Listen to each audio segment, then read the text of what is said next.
What makes someone a Hall of Famer? Is the title earned by simply compiling stats, or are there intangibles such as leadership, bravery, and consistency that transcend numbers? The 2022 National Baseball Hall of Fame class showcases the best of both philosophies and illustrates what baseball is at its finest. A game filled with trailblazers who understand that what happens on the field is often bigger than themselves in more ways than one. Although Bud Fowler is not a household name, his story and legacy is influential to the history of the game. Fowler grew up in Cooperstown, New York, and was just one of 28 African Americans in the town. Due to racism in America at the time, Fowler was forced to play in 12 different leagues all over the country. This included all-white teams, as he became one of the first black players to play professionally. This, of course, was before Jackie Robinson, the MLB, and the definition of the baseball color barrier. All told, his career spanned almost 2 decades, and he played every single year without a glove. This reflects the toughness of Bud Fowler, a pioneer for African American opportunity and excellence in the sport.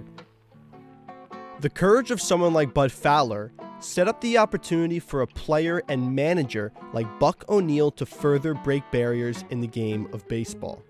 Buck played 9 years with the Kansas City Monarchs. He also served as a player-manager for the Monarchs for 8 seasons. There, he developed Cubs Hall of Fame shortstop Ernie Banks and the Yankees' first African-American player in Elston Howard. He would then get the call up to the big leagues in 1955, where he worked as a scout for the Chicago Cubs. In that position, he would sign a Hall of Famer in Lou Brock. Buck became the first black coach in the major leagues with the Cubs. He would later return to scouting and discovered another future Hall of Famer in Lee Smith. Buck's work both on and off the field during his life earned him the Presidential Medal of Freedom after his death in 2006. It is certain that Buck has left a mark on baseball in all dimensions of the game, as a player, scout, and manager. But most importantly, Buck was the foundation to increase the presence of African Americans beyond the playing field. One of the people who made African Americans feel like they belonged in Major League Baseball was Gil Hodges.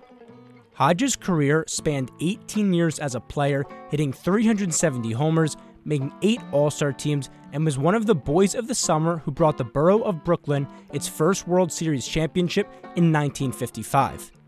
He developed a relationship with Jackie Robinson that was described not as teammates or even a friendship, but family. We were like family with the Robinsons. Jackie's kids played in our house, we played in theirs. My dad were not only teammates with Jackie, but they were family. My father made everyone feel comfortable and accepting of Jackie when he came to the big leagues. Hodges would win one more championship as a player as he brought the Dodgers their first championship residing in Los Angeles, hitting 25 homers while being one of the key leaders on the team. Hodges' incredibly well-liked personality would impact the game further than his big league career.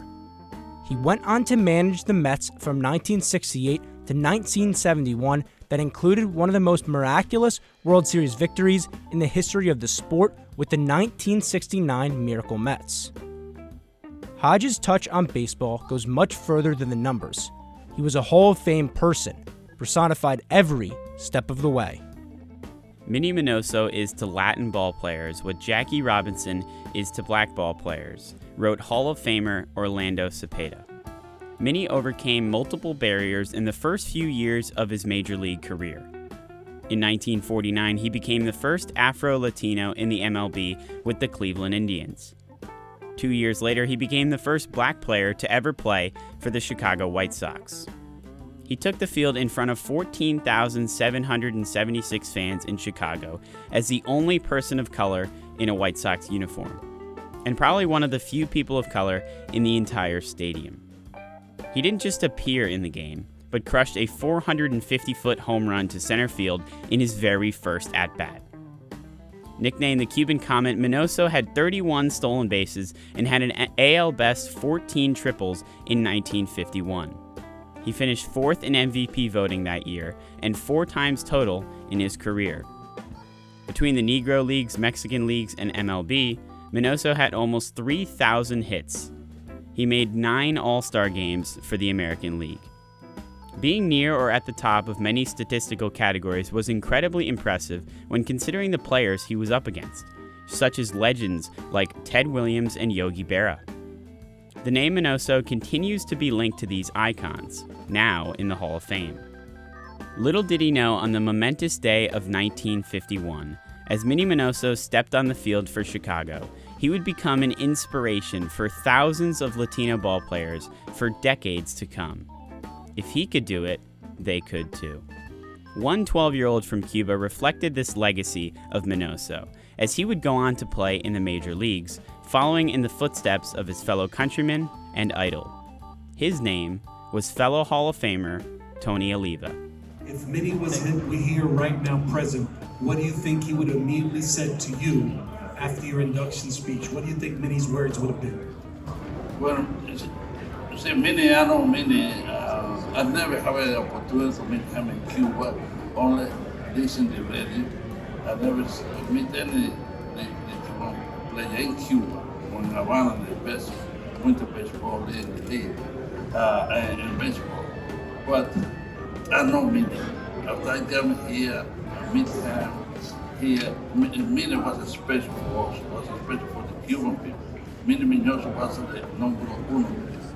Thanks to the inspiration of Minnie Minoso, a scrappy 6'1" right fielder named Tony Oliva was able to thrive on the Minnesota Twins for 15 illustrious seasons, one of which included a glorious pennant win. Originally from Cuba, Oliva began his baseball career in the Appalachian League, hitting .410 in 1961, his first professional season. He would then go on to become the Twins' starting right fielder in 1964. He had 32 home runs and recorded a career-high 217 total hits.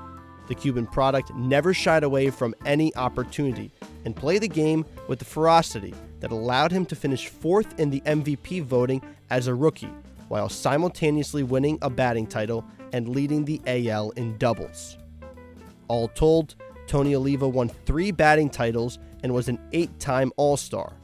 He was a career Twin and a pivotal part of some of the most memorable teams of the 60s and 70s. Also a part of those Minnesota teams was a trusty pitcher on the bump named Jim Kaat. The connections run deep in this class, and it's no different in the relationship between Tony Oliva and Jim Kaat. The two played with each other as early as 1961 in the instructional leagues and as late as 1976 for the Twins. And that personified just who Kaat was, a mark of longevity and durability. But I'm just grateful that, as it's been said here, that they rewarded longevity and maybe dependability. And I always took a lot of pride. I don't think I ever missed the start because of an arm injury. But I always took pride in, unless my arm is broken, I want to be able to take the ball. And taking the ball is exactly what Kaat did. He pitched a total of 25 big league seasons, a record at the time of his retirement. A career that started facing the likes of Ted Williams and ended with Cal Ripken Jr.'s streak. Kaat saw it all, and in between pitched to a 3.45 ERA with a World Series title. What makes the sturdy career of Kaat so special is that it was on the brink of all going away. After a slow start to his professional career, Kaat believed everything was on the line. I started out that season, Jack, 1-4, and I thought one more bad start and my dreams are going to be crushed before they start. I just want to tell you this story because it shows you the fine line between standing here being inducted into the Hall of Fame and having one more bad start and getting you sent home. Fortunately for Kaat, that fine line needed to be towed no longer, as his touch on the game spans decades, generations, and unlike his start for the Boise Braves, includes a whole lot of winning. Please welcome Hall of Famer, Big Papi, David Ortiz. In one way or another, all of these players and managers made way for a young man from the Dominican Republic to leave an indelible mark on baseball, Born in Santo Domingo on November 18, 1975, David Ortiz had one dream: to play Major League Baseball. Ortiz was sure to thank coaches that impacted his career trajectory from both the DR and the minors in his acceptance speech. Before I was Big Papi, before the Red Sox, before the Twins, I was just a kid playing ball in the Dominican Republic. To all my coaches from winter ball, minor league, and the big league, I could not have done it without you. From 1997 to 2002, Ortiz was a member of the Minnesota Twins, just like Jim Cott and Tony Oliva. Although he was not a breakout star in the Twin Cities, Ortiz learned valuable lessons that carried over to his next chapter. I learned from my time there that once I get my shot in any other place, I was going to work hard to never let it go into the last day I play. That next place was Boston. It was there that David Ortiz would transform into both a leader and an icon. It was in Boston that Ortiz would become affectionately known as Big Papi. His first year in the city by the sea, the slugger cranked 31 home runs and 101 RBIs while batting .272. Just 1 year later, he led the charge in one of baseball's most storied championship series and would guide his Red Sox to their first World Series win since 1918. During that magical 04 postseason where the Sox reversed the curse of the Bambino, Papi hit .400 while providing 5 home runs and 19 RBIs. The legend of David Ortiz only grew from there. The Red Sox went on to win another title in 2007 and then again in 2013, just months after the city of Boston was shaken by a terrorist. The city came together, and Big Papi's leadership both on and off the field cannot be overstated. Over a complete 20-year career, David Ortiz hit 541 home runs, was selected to 10 All-Star games, collected 3 World Series rings, and 1 World Series MVP. At the end of his enshrinement speech, Papi was sure to shout out the people that believed in him. I always try to live my life in a way that supports others, that make a positive influence in the world. And if my story can remind you of anything, let it remind you that when you believe in someone, you can change their world. You can change their future. Just like so many people who believe in me. To everyone that believe in me, from my family to coaches to teammates to fans, no, I could not have done this without you. My Hall of Fame plaque represents each one of you. And I'm gonna thank you guys for the rest of my life. Thank you very much, and God bless you all. Big Papi's sentiment could in fact sum up this year's Hall of Fame enshrinement. Without opportunity, belief, courage, or acceptance, none of these great men would have climbed to baseball's highest mountain. From Bud Fowler to David Ortiz, baseball's purest lineage is built on the principle that anyone, regardless of their background, should be able to achieve a childhood dream of playing professional baseball. With the right work ethic and perhaps a little bit of luck, they just may find themselves in the Hall of Fame right alongside the men that paved the way. This has been your Hall of Fame induction coverage, a product of WFUV Sports.